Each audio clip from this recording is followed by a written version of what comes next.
Hi friends, is sorry cinema bus அப்டேட்டில் ஒரு தெரிக்கை விடுற அப்டேட்டோட வந்திருக்குங்க.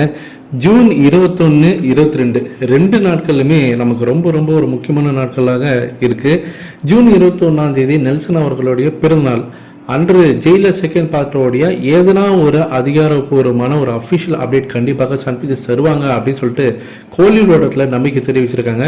ஸோ கூலி படத்தோட அப்டேட் வருதோ இல்லையாப்பா, கண்டிப்பாக ஜூன் 21 நெல்சன் பிறந்த நாளைக்கு ஒரு அப்டேட் இருக்குப்பா, ஜெயிலர் செகண்ட் பார்ட்டோட அப்டேட் கண்டிப்பாக அன்றைக்கி தருவாங்க அப்படின்ற மாதிரி தான் ரசிகரும் எதிர்பார்த்து காத்திருக்காங்க.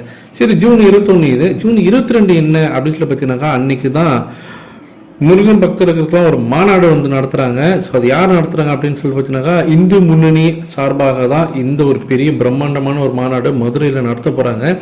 ஸோ இந்த மாநாடு ஜூன் 22 அன்னைக்கு ரஜினி சாரும் வந்து கலந்துப்பார் அப்படின்னு சொல்லிட்டு சமீபத்தில் இந்து முன்னணி அலுவலகத்தில் கொடுத்த ஒரு முக்கியமான ஒரு ப்ரெஸ் கான்ஃபரன்ஸ் மீட்டிங்கில் அந்த குழுவுடைய தலைவர் பற்றினாக்கா ஓப்பனாகவே சொல்லியிருக்காரு. ஸோ நாங்கள் ரஜினி சாருக்கும் இந்த இன்விடேஷன் நாங்கள் வைக்கிறதா இருக்கும், கண்டிப்பாக அவரும் கலந்துப்பார் ஜூன் 22 அன்னைக்கு இந்த முருக பக்தருடைய மாநாட்டில் அப்படின்ற மாரி அவர் நம்பிக்கை தெரிவிச்சிருக்காரு.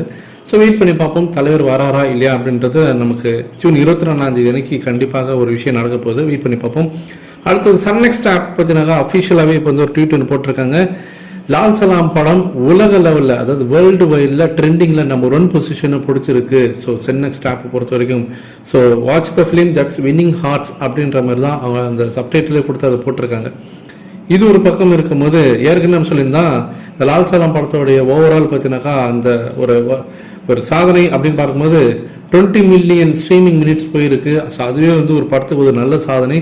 அது குறிப்பாக வந்து பாக்ஸ் ஆஃபீஸில் பெருசாக வந்து ஒரு ஹிட் அடிக்காத ஒரு படம் இங்கே சன் நெக்ஸ்ட் ஆப்பில் வந்து பெருசாக ஃபேமிலி ஆடியன்ஸ் கிட்ட ஒரு நல்ல வரவேற்பு பெற்றிருக்கிறது ஒரு சூப்பரான ஒரு விஷயம், ஒரு நல்ல விஷயமும் கூட. ஸோ அதுதான் இன்னைக்கு வேர்ல்டு வைடில் ட்ரெண்டிங்கில் நம்பர் 1 பொசிஷனை பிடிக்கிறதுக்கு ஒரு முக்கியமான காரணம். இதை பற்றி உங்களோட கருத்துக்கள் என்ன அப்படின்றது கீழே சொல்லுங்கள் ஃப்ரெண்ட்ஸ்.